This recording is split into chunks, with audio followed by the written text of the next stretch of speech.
میرا نام الحفیظ نعیمی ہے، میں ایران سے ہوں۔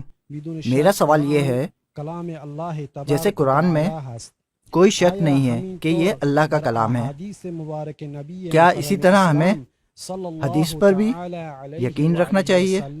یہ بھی کنفرم اللہ کے نبی کے ہی فرمان ہے؟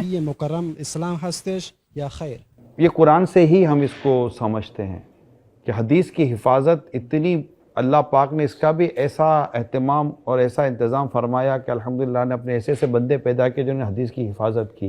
کیونکہ اللہ پاک فرماتے قرآن کریم میں کہ یہ حبیب جو تمہیں دیں وہ لے لو، جس چیز سے روکے اسے رک جاؤ۔ اس آیت پر عمل کرنے کے لیے حدیث کا ہونا ضروری ہے، ورنہ قرآن کریم کے ارشاد پر عمل کیسے ہوگا کہ نبی پاک صلی اللہ علیہ وسلم نے کس چیز سے روکا اور کس چیز کا عطا کیا، یہ حدیث سے پتہ چلے گا۔ And this ayah Karima tells us very clearly that ahadith are protected. Otherwise, in today's time, how would we practice upon this ayah if hadith is not protected?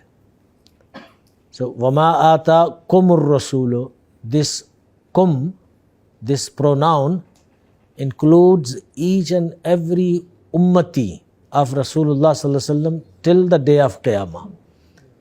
So we are receiving from Rasulullah sallallahu alaihi wasallam. People who were in the past, they were also receiving. Those Muslims who will come in the future, they will also be receiving. And they all are receiving from Rasulullah sallallahu alaihi wasallam.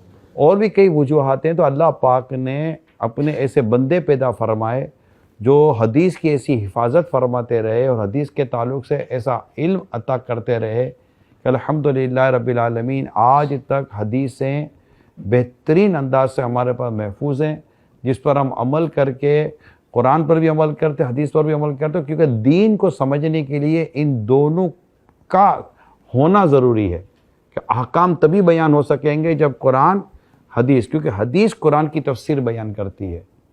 تو اس لیے حدیث کی حفاظت کا بھی اللہ پاک نے اپنی حکمت سے، اللہ پاک نے حدیث کی حفاظت کی بھی صورت بیان۔ ماشاءاللہ۔ اب یہ کیسے پروٹیکٹڈ ہوئی، اس کی ڈیٹیل میں جاؤں گا نا تو تقریباً آدھے گھنٹے کا بیان ہے۔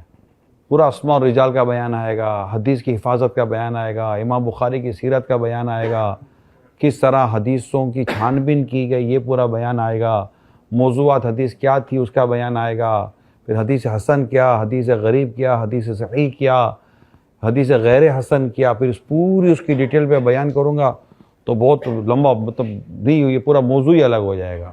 تو اللہ پاک کی رحمت سے بہت زبردست اہتمام ہوا حدیث کی حفاظت کا۔